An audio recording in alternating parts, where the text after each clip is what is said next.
Bien, continuamos entonces con esta segunda parte de la clase del jueves 3 de septiembre. Estábamos desarrollando el pensamiento de Adam Smith y nos habíamos quedado fundamentalmente en la definición de la expresión o del concepto de división del trabajo, y hablábamos de que en Smith básicamente lo que lo identifica es la especialización por tareas en la empresa.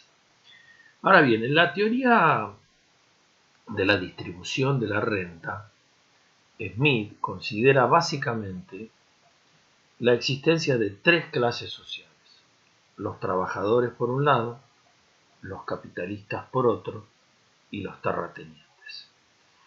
Cada uno recibe una forma de ingreso que se expresa en los salarios para los trabajadores, beneficios para los capitalistas y renta para los terratenientes. En su análisis, los terratenientes, miembros de la aristocracia, no ahorran, no acumulan y por lo tanto no invierten su renta. Los trabajadores solo pueden vender su fuerza de trabajo y reciben un salario de subsistencia. Tampoco tienen capacidad ni estímulo para ahorrar. Los capitalistas, siempre siguiendo a Smith, son la única clase en la sociedad que tiene el estímulo y la capacidad material de ahorrar, invertir y acumular capital, y por lo tanto impulsan el progreso económico. Los intereses de la nación coinciden así con el interés particular o los intereses particulares de una clase social, la burguesía. Esto tiene que quedar bien claro, ¿sí? Esto es uno de los nudos centrales del pensamiento de Adam Smith. Respecto de el análisis y el posicionamiento que toma Smith acerca de la determinación del valor de las mercancías o del precio natural y del precio de mercado. Citando nuevamente la obra de La riqueza de las naciones, dice: las reglas que los hombres observan de un modo natural en el intercambio de bienes, determinan lo que puede llamarse el valor relativo o de cambio de los bienes. Smith distingue dos sentidos de la palabra valor. Al final, de uno de sus capítulos en el que trabaja el dinero, antes de entrar en el análisis del objeto de su interés, que es el del valor en cambio. Cada bien posee entonces, según Smith, un valor en uso, la utilización del objeto, y un valor en cambio, la capacidad de un bien para comprar otros bienes. ¿Sí? Entonces, volvemos. Cada bien o cada producto posee un valor en uso, la utilidad que tiene ese objeto, y un valor en cambio, la capacidad de ese bien para comprar otros bienes. Ahora bien, ¿cuál es la medida del valor en cambio de las mercancías? Y Smith responde: la fuente originaria de valor en cambio, es decir, la capacidad que tiene ese bien para comprar otros bienes, la fuente originaria de ese valor es el trabajo.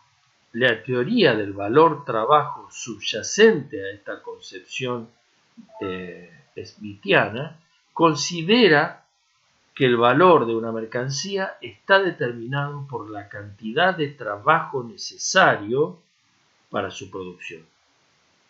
La única fuente de valor y la cantidad de trabajo incorporada en cada mercancía es entonces la medida del valor en cambio. Citando brevemente una frase también de La riqueza de las naciones: el trabajo fue el primer precio que se pagó por todas las cosas. Estaba seguro que ese era el caso en las etapas más primitivas de la sociedad según su pensamiento. En esas condiciones, la cantidad de trabajo necesaria para producir un bien determinaba su valor en cambio. Sin embargo, la utilización de maquinaria y la manufactura vinieron a complicar seriamente este análisis. Ahora bien, si consideramos la producción manufacturera de telas, se observa que en ella intervienen, en principio y simplificando, ¿no?, el trabajo de los tejedores y de aquellos que construyen los telares. El valor de la tela dependerá entonces del trabajo contenido, tanto directamente el trabajo del tejedor como indirectamente el de que fabricó o el de los que fabricaron el telar. Esta diferenciación la va a terminar desarrollando David Ricardo posteriormente en su obra. En consecuencia, entonces, dichas las cosas así, en estos términos, Smith pensaba que en la sociedad industrial se paga en el mercado un precio por los bienes, lo que él llama el precio de mercado, en el que se incluye la compensación al dueño de los medios de producción. Por lo tanto, el producto total del trabajo no pertenece al trabajador, lo debe compartir en la mayoría de los casos con el propietario del capital. El valor, en cambio, de una mercancía depende así de las rentas pagadas para producir la mercancía, y Smith lo expresa como una suma de dichas rentas. O sea, lo que el capitalista tuvo que enfrentar, o el propietario del capital tuvo que enfrentar a la hora de pagar salarios, más su beneficio, más la renta de la tierra. En términos generales, Smith pensaba que la cantidad de trabajo requerida para producir bienes determinaría las condiciones del intercambio. En un mercado se adquieren con esfuerzo propio el esfuerzo de otro, con la particularidad de que el trabajo contenido en la mercancía que adquiero me representaría, a mí que soy el adquiriente, mayores penas y fatigas. De alguna manera, el intercambio de mercancías estaría implicando el intercambio de sacrificios equivalentes. Esto, claro está, siempre desde el punto de vista del pensamiento de Smith. Estamos siguiendo esa lógica. El valor, en cambio, por lo tanto, depende de algo común que poseen todos los bienes y servicios. El trabajo contenido es ese factor común del que depende el valor en cambio. Los economistas clásicos, tanto Smith como Ricardo, introducen así una distinción fundamental entre el precio de mercado y un concepto teórico al que denominan precio natural, que representa al valor de los bienes, como señalamos en nuestra exposición hasta este momento. Entonces, el precio natural sería igual a la suma de salarios, más beneficios, más renta. El precio de mercado es el precio efectivo al que se venden las mercancías en el mercado. Ahora bien, para toda mercancía existe además en cada tiempo y lugar un precio usual, normal o promedio, que no necesariamente coincide con el de mercado y con respecto al cual este último, el precio de mercado, tiene la naturaleza de un desvío o desajuste ocasional. Este precio usual, normal o promedio es el designado como precio natural.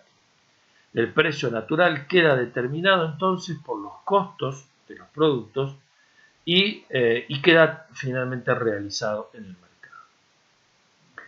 En un contexto de libre competencia, donde existe la suficiente cantidad de oferentes y demandantes que actúan en forma independiente y por tanto no pueden influir en el precio en cada periodo, el precio de una mercancía en el mercado aparece como determinado por su relativa abundancia o escasez. esto ya también es clásico y se ha constituido en una suerte de concepción de utilización cotidiana, que es cuanto mayor sea la cantidad ofrecida con respecto a las condiciones de demanda, menor será el precio de mercado si prevalecen las condiciones competitivas. Y al revés, cuanto menor sea la cantidad ofrecida con respecto a las condiciones de demanda, mayor será el precio de mercado si prevalecen las condiciones competitivas. ¿Sí? Entonces, podríamos construir una fórmula que indicaría PM, precio de mercado, es igual a PN, precio natural, más menos ese desvío del que él llama del precio natural y que fundamentalmente constituye el precio de mercado. En la formación entonces de los precios, por una parte tenemos los precios de mercado, tal cual se verifica en cada periodo como resultado de la relativa abundancia o escasez de diferentes mercancías y que está asociado a la aparición de tasas sectoriales de ganancias diferentes. Cada situación real de precios de mercado le corresponde a una situación ideal que viene definida por una tasa de ganancia uniforme para el conjunto de la economía.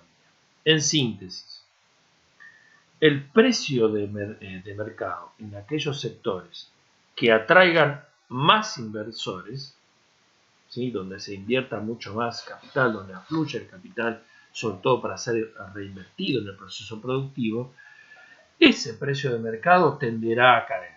Es decir, el aumento de la inversión y de la productividad hará caer los precios. Esto empujará la tasa de beneficio a la baja. En la medida que opere este proceso de ajuste, se tiende a la existencia en el largo plazo de una tasa de ganancia uniforme.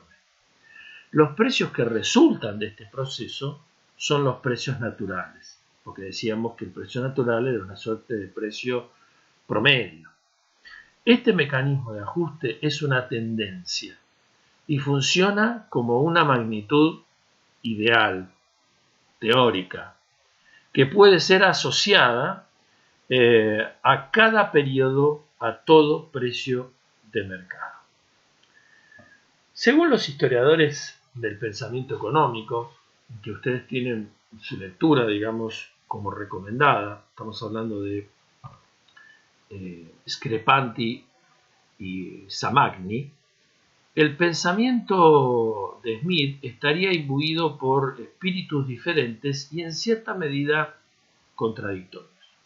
Por un lado, Smith concibe un análisis más macroeconómico sobre la acumulación de capital y el progreso que forman parte de una explicación dinámica del proceso de crecimiento donde intervienen las clases sociales de acuerdo a su inserción en la producción. Por otro, el Smith de la mano invisible concibe el equilibrio competitivo individualista en una sociedad y una economía que se mueven en función de un orden natural y donde la sociedad estaría constituida por la sumatoria de individuos que responden a motivaciones naturales tales como el egoísmo, la conmiseración, la tendencia natural al intercambio, aquellas cuestiones que enunciamos al principio de la clase. Las dos almas, por decir así, de Smith reaparecerán en las distintas escuelas de pensamiento económico que seguiremos trabajando, como la de Ricardo, como las de Marx, como el pensamiento neoclásico, etc. Bien, hasta aquí entonces podemos llegar a este primer acercamiento, digamos, al pensamiento de Smith, a la luz del seguimiento, digamos, detallado de algunos de los conceptos que son absolutamente centrales para poder comprender su obra, ¿sí? Y fundamentalmente construida esta parte de la clase a partir de las dos obras que mencionamos de Adam Smith, que son por un lado la teoría de los sentimientos morales y por el otro lado la famosa obra de investigación sobre la naturaleza y causas de la riqueza de las naciones.